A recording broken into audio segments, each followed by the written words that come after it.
Hello everybody, this is Shilpa Banerjee from Skills and It Consulting. Welcome back to our channel.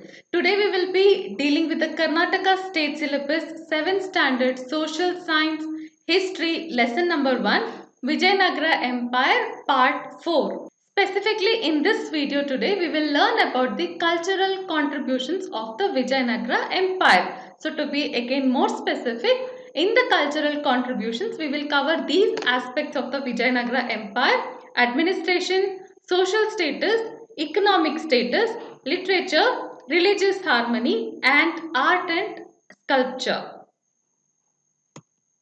So first, let's start with administration. Administration under the Vijayanagara Empire was well organized. So this is the first thing that you need to know. It was not haphazard, it was very well organized.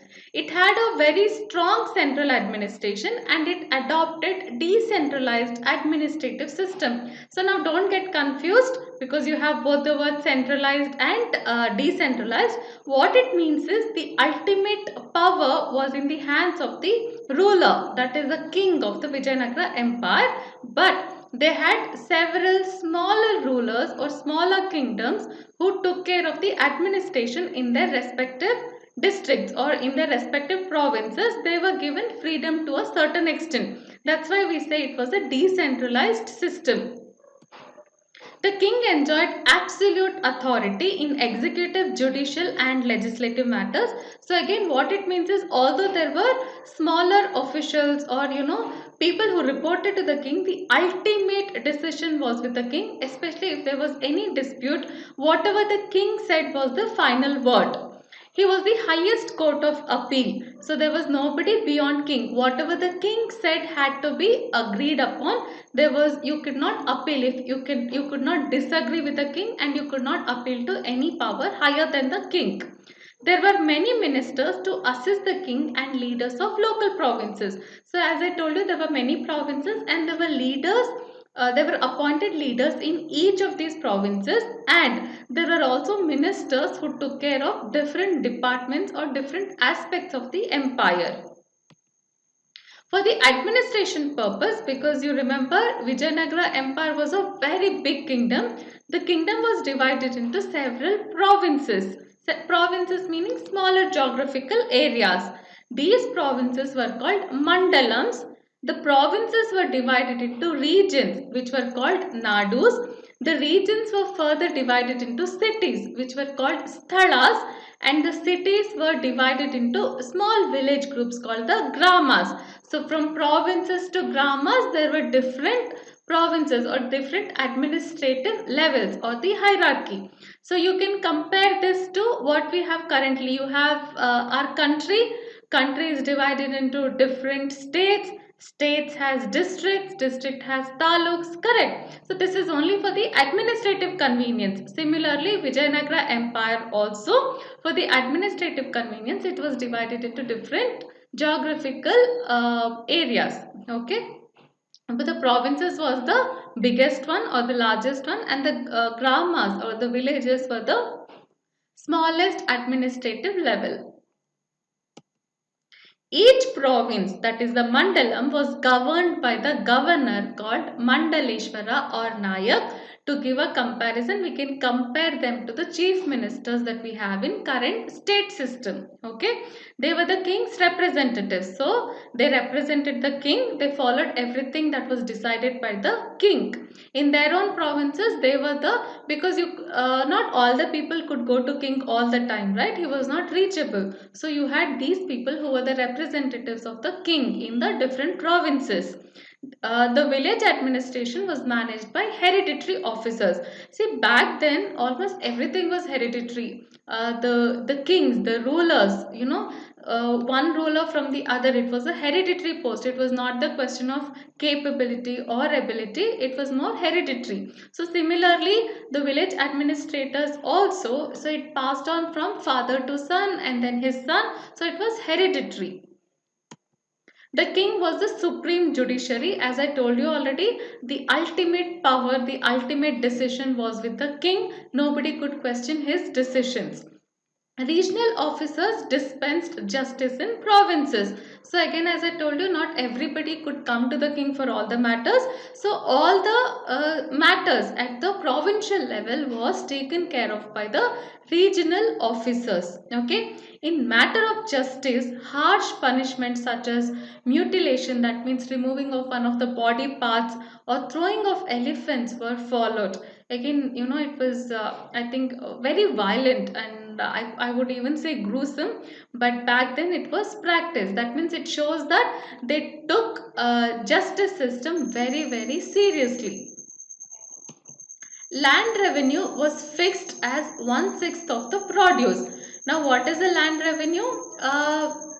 See, taxes, how will the kingdom survive? That survives from the people's money, right? So the land revenue, whatever you produce, the 1/6 of the produce went to the empire, went to the ruler or the empire or the administration. It was a major source of income. The other sources of income for the empire were trade tax. That means all the tax collected when you were into different businesses or different trade.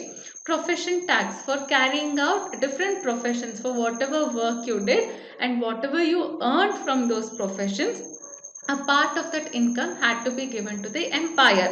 Road tax, again, see, infrastructure, we don't have infrastructure only today. Even back then there were well connected roads. Okay, so there was road tax for usage of the roads. The fare tax, okay, export tax, that means whatever you exported, whatever was sent outside the empire, obviously you earned huge income from that, right? So a part of it had to go to the kingdom and tribute in cash. See, now again, you could ask me, why did they collect tax? Can't the king take care of everybody? It's not possible. Where will the king get the money from, right? See, even the kingdom or the empire has a lot of expenses that need to be taken care of. For example, the expenses of the king, the royal kingdom. Okay, they have their own expenses, their lifestyle, their dresses, okay, their rich lifestyle, basically the charities given by him, and all the social work that is done by the king does not earn any money, right? So for all this also you needed tax income, and the military expenses and the infrastructure expenses. When you have to hire so many soldiers and whenever there's a war, so much money is to be spent. So for all this and for the infrastructure, that means whatever the facilities the kingdom provided to the citizens, it had to there had to be some source of income, otherwise it cannot happen from the pocket of the king. So for this all the taxes were levied upon. The Vijayanagara army, now let's move on to the army. The Vijayanagara army was well organized and efficient. Okay, so it was very disciplined and it was very efficient. It is very evident from the number of wars that they won during the time. The four main divisions of the army were the infantry, cavalry, elephant, and the cannon. These are the four main divisions of the army. Okay, Arabian horses were the center of attraction in Vijayanagara. What are Arabian horses? They were the hybrid horses procured from foreign traders. So these were not the local horses. These were procured from the foreign countries, from Arabia. Okay, so these were the main attraction of the Vijayanagara army, which was not there with the many other kingdoms at that time. The top grade officers in the army were known as Nayaks. Okay, they were granted land in lieu of their services. These lands were called Amaram. Okay, so now the highest officers in the army, they were called Nayaks.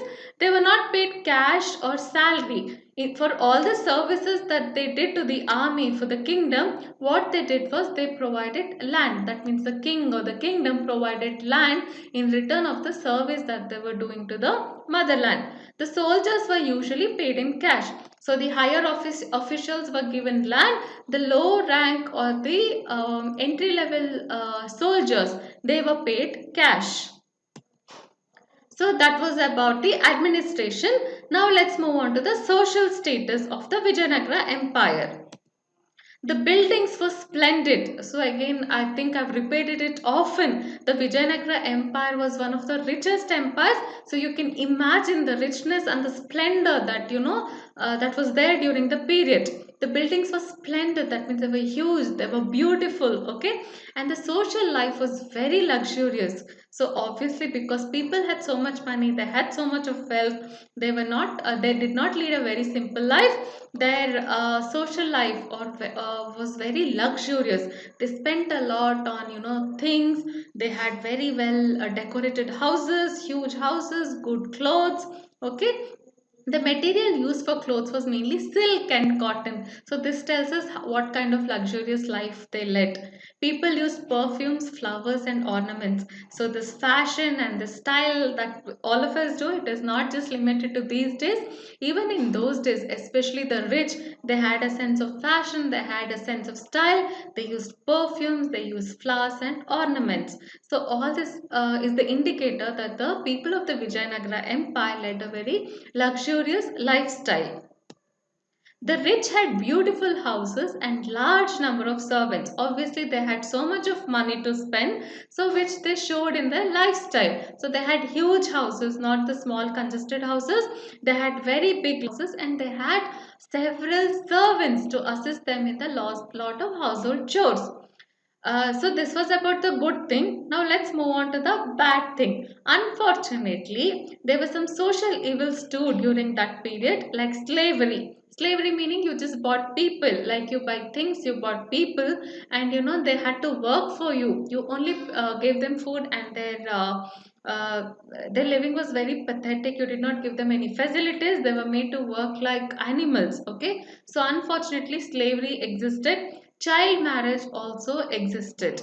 So see these now we may feel that it's a social evil, but you have to remember that back then it was a normal social practice, which people thought it's a norm. So maybe then people did not really consider it as a social evil. It was just a very normal thing. So child marriages, that means marrying of the children at a very young age, okay, that existed. Sati system, what is sati system? When a husband dies, the woman was expected to fall into the pyre of the husband. So when his dead body was burnt, the wife was expected to jump into the burning pyre. I know it is a very gruesome practice that was there back then. See, sometimes it was a social necessity because a widow did not want to be taken advantage of. So sometimes she did willingly, and sometimes the society expected her, the family members expected her to do it. So this is again a very unfortunate practice that was there. So that is sati system and the dasi system. Okay, so these were all the social evils that existed during the Vijayanagara Empire. Monogamy was in practice, but rich people and kings followed polygamy. What is monogamy? One husband, that is one man having only one woman as a wife. So that is monogamy. So mostly for all the normal people it was monogamy, but rich people, because they could afford, rich people and the kings followed polygamy. That means one man had more than one wife. It could be two, three, or four. So that is polygamy. Dancing, music, wrestling, gambling, and cockfighting were some of the amusements. Amusements meaning what people did in their free time, in the free period. Like you or I go to the Facebook, watch YouTube, or play video games. Back then, obviously, all this was not there. So, what did people do? They danced, they listened to the music, they wrestled, they gambled, and there was also cockfighting. Okay, so these are the things that interested people. This is what they did during their leisure. Women were respected. Mostly women were respected despite all the social evils. Again, I told you back then it was not considered as a evil, it was more of a norm. But on the whole, women were respected. Deepavali and Dasra festivals were celebrated grandly. So these are the two festivals that were celebrated very grandly in a large way. Dasra was celebrated under the king's patronage. That means king took care of everything, and Dasra was celebrated grandly. Now let's move on to the economic status during the Vijayanagara Empire. According to the accounts of the foreign travelers, the Vijayanagara Empire was one of the wealthiest parts of the world at that time. So I keep repeating this again, but it was not the wealthiest only in India. In the whole world, it was one of the wealthiest empires. So you can imagine what kind of wealth they must have had. Agriculture was the main occupation. So mostly people followed agriculture. It was the main source of income, or it was the main occupation of the people. So the crops grown were rice, maize, sugarcane and cotton crops. These were the main crops that were grown. Kings encouraged agriculture by providing irrigation facilities. So even back then, a lot of things were done to ensure that the agricultural produce was good. Because if you don't do anything, the produce won't be good. If you just leave everything to the land, it won't be good. There are certain things that you need to do in order to ensure that your agricultural produce, both in terms of quality and quantity, is good. So the kings encouraged this. So what did they do, or how did they do it? By building new tanks and wells and also dams. So they constructed tanks, wells and dams to in order to ensure that there is enough water provided to the agricultural fields, which in turn ensured that the agriculture was very good. They had trade links with other countries. So the trade was not limited to the people within the region. They had trade links with other countries too.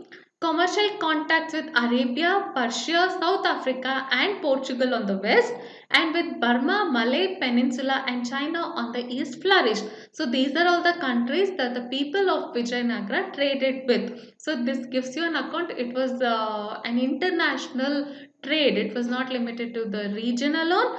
They had trade relationships with other countries also that are mentioned here. The exports, because they had trade contacts with other countries. What does it mean? There were some exports, there were some imports. What is the meaning of exports? You sent certain goods to, or you sold certain goods to the other countries, that is exports. What is the meaning of import? You bought whatever is not grown here or whatever is not available here, you buy from the other countries, that is the import. So both export and import existed during the Vijayanagara period. Some of the main exports, that means some of the main goods that we sold to the other countries, are rice, cotton, clothes, iron, diamonds, sugar, musk, sandal and spices. And the main imports were horse, silk clothes, makmal clothes. Vijayanagara was the international business center for diamonds. So there was a lot of diamond mines, okay, in the Vijayanagara Empire back then. So a lot of other countries bought diamonds from the Vijayanagara traders. The diamond mines were located in the Kurnool and Anantapur district of the present Kurnool and Anantapur district, which was back then a part of the Vijayanagara Empire. Cloth weaving was an important industry. Just like agriculture, another important industry was cloth weaving. Bhatkala, Honnavara and Mangalore were the important ports. Golden coins were in use and pictures of gods and goddesses were etched on this coin. So you can see here they were called Varahas. Okay, so these are all called Varahas. So if you look at this picture, there were gods and goddesses etched. Etched means carved in those coins. Okay, they were all gold coins, also called as Varahas. See here, as I told you, the gods were etched or carved in the coins. Now let's move on to the literature.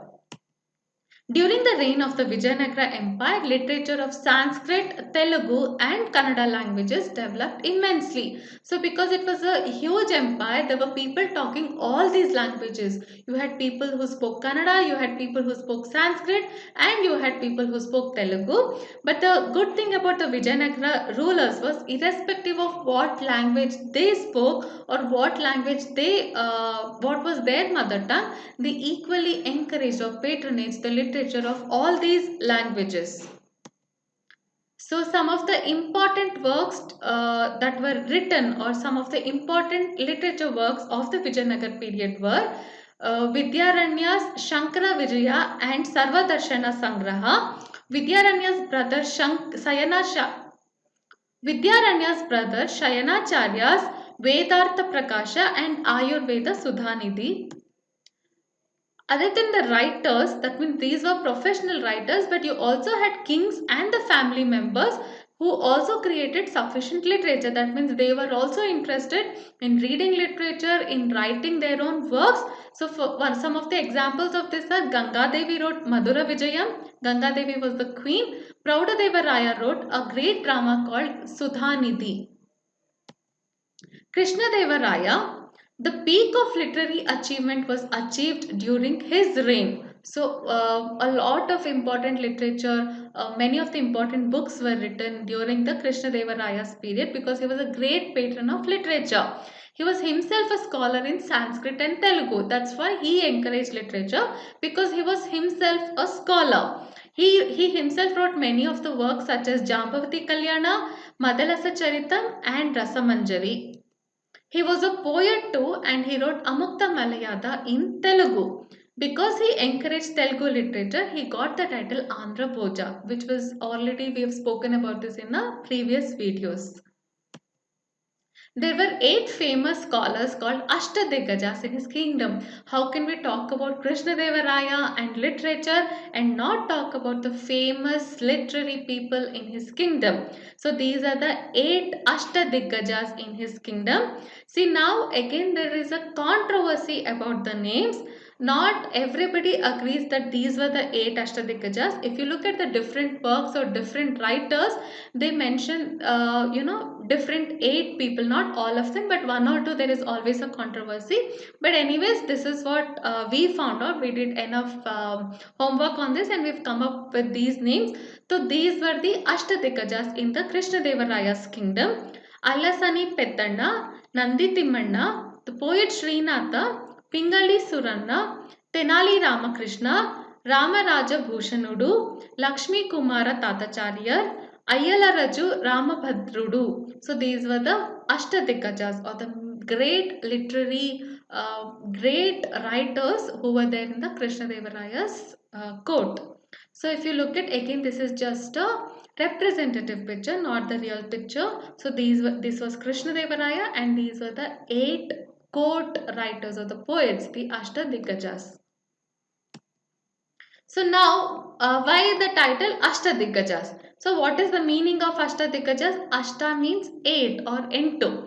Dik means Kannadadal dikku antivalla. It is nothing but direction. Okay. And Gaja means elephant. So if you break this word, it has 3 words. Ashta 8, Dik direction and Gaja means elephant. Okay. So now why this title is, see the word Ashtadikkajas, it refers to the old Hindu belief that 8 elephants hold the earth in 8 directions, which are namely Airavata, Pundarika, Vamana, Kumuda, Anjana, Pushpadanta, Swarabhauma and Supratika.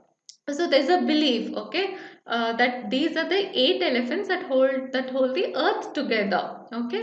So similarly, these poets were called Ashtadikkajas because they held the literary control. Okay, they held the knowledge of the entire kingdom. So that's why they were called Ashtadikkajas. They were compared to these elephants who held the earth together. Okay, so as they were also considered as great as these elephants who held the earth. The court of poets was called Bhuvana Vijayam. That means conquest of the world. The place where they sat, the court. That means these are the people who conquered the whole world, not physically but with their knowledge. So the Ashtadikkajas were regarded as the 8 pillars of his literary assembly. Again, just like the 8 elephants are holding the earth together, these are the 8 pillars of his literary assembly, which was incomplete without their presence. Some of the significant literary works in Kannada are Kumaravyasa's Gadugina Bharata, Ratnakara Varni's Bharatesha Vaibhava and Chamara's Prabhulinga Leele. Some of the contributions to the Veerashaiva literature are Lakkana's Shivatattva Chintamani and Nima's Basava Purana. So that was about the literature. Now let's move on to religious harmony.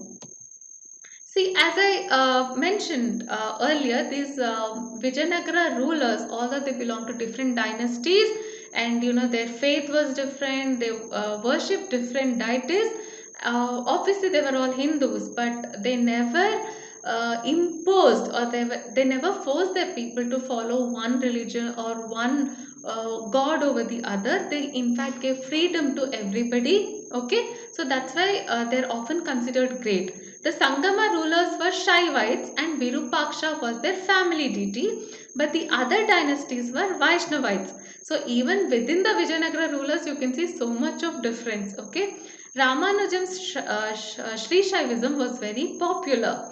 So you can see that there are so many beliefs held by different kingdoms. A large number of temples were built during this period. You may feel that it is nothing great because they were all Hindus. That is true. Numerous festivals were celebrated, okay? And the epics and the Puranas were popular among the masses. So the epics, what are the epics? The great Mahabharata and the Ramayana, and the Puranas, that means the old stories of the gods, the goddesses, okay? So these were not restricted to the intellectuals or the royal or the rich people alone. It was popular among the masses too. See now, as I told you earlier, they built temples, which is very natural. They were Hindus, but they were also tolerant towards other religions. Now, how do we know this, or how do we prove this?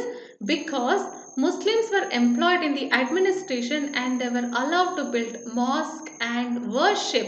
So this is really great, especially during that period. If kings allowed the other religions, people of other religions were employed by them. They were allowed to build their places of worship. They were allowed to worship in their own way. This speaks about the religious harmony or the religious tolerance. The Shravanabelagola inscription of 1368 tells us that Bukkaraya solved differences of opinions between Jains and Vaishnavas. So you can see that they allowed Muslims to build the mosque, and Bukkaraya resolved the differences between Jains and Vaishnavas. That means they were tolerant towards all these religions. Barbosa, who visited Vijayanagara during the reign of Krishnadevaraya, stated that any Christian, Jew, Muslim, Hindu, or person of any religion lived happily in Vijayanagara kingdom because the kings respected all. So this was not told by somebody of the empire. If a foreigner tells you this, that means it must be true. Okay, so this speaks volumes about the religious tolerance practiced by the Vijayanagara rulers. So now let's move on to art and sculpture. Okay, because a number of temples were built during the period, and the temples of Vijayanagara era are very famous. The great historian Percy Brown, on observing the temples, monuments, and sculptural statues, stated that art and sculpture of Vijayanagara was the evolutionary form of Dravidian style. That means they moved away. They imbibed many other forms or many other styles too. In fact, if you look at it, it looks like a combination of many of the architectural styles. The temples of that period were built with strong granite rocks. Why? There are two reasons. One is the availability of these rocks in the proximity, and the other is because of the strength. Some of the features of the temples of the Vijayanagara period are very spacious enclosures, high tower, gopura, very wide marriage halls, meeting halls, and spring pavilions. Some of the important temples built during the Vijayanagara rule are Kalyana Mandapa of Virupaksha temple in Hampi, Hazara Ramaswamy temple. You can look at the pictures. These are the pictures of Hazara Ramaswamy temple. Vittala Swami temple. Very beautiful, isn't it? Krishna Swami temple. Kamala Mahal. Sringeri's Vidyashankar temple. All the other temples are mostly in the Vijayanagara capital Hampi, but Sringeri's Vidyashankar temple, that is also an important temple or a famous temple of that era. Some other places where art and sculpture of Vijayanagara can be found are Kalahasti, Sri Shaila, Tirupati in Andhra Pradesh, Chidambaram in Tamil Nadu. See, a very beautiful temple. See, look at the carvings. Srirangam in Tamil Nadu, Kumbakonam in Tamil Nadu, Kanchi in Tamil Nadu. Okay, so see, you must remember that most of these temples, if you observe, are in Andhra Pradesh or Tamil Nadu. Lepakshi temple, which was called as Shiva's Ajanta, has sketches of Shiva Purana of Vijayanagara period. On the roof of the Virupaksha temple's marriage hall, scenes of Dashavatara and Girija Kalyana were carved. Let's have a look at it. See, this is the temple, the Lepakshi temple that we just mentioned. Very beautiful. If you haven't visited, I think you should visit all these places. See, these are all different pictures of the Lepakshi temple. See the granite stone, look at the carvings, look at the pillars.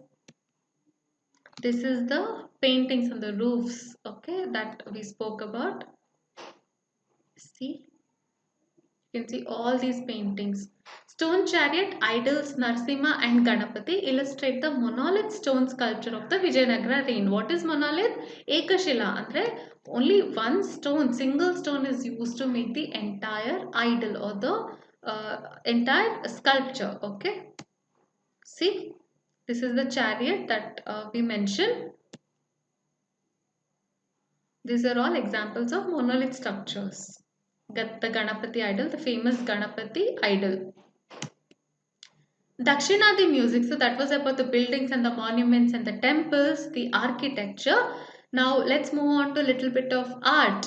Dakshinadi music, which is introduced now as Carnatic music, had reached even common people then. So just like the Puranas and the epic literature was not limited to the rich people, even the music was, not limited to rich alone. It reached the common people also. So this shows us that the Vijayanagara rulers gave a lot of importance to music, dance and all these art forms. Purandaradasa and Kanakadasa contributed a lot to this field. If you've heard of Dasa Sahitya, there are a lot of works composed by them in the Carnatic music, Carnatic style. It's typically called as Dasa Sahitya. They also contributed a lot to this field. So that was about the cultural contributions of the Vijayanagara period. Friends, I hope you understood and you enjoyed this aspect because it is such an interesting aspect. At least we enjoyed doing it. I hope you also enjoyed watching this. Okay. So thanks for watching. Bye for now. Keep watching our videos. Like, share and comment. Subscribe to our channel for more videos. We will be back with more videos very soon. Thanks for watching. Bye-bye.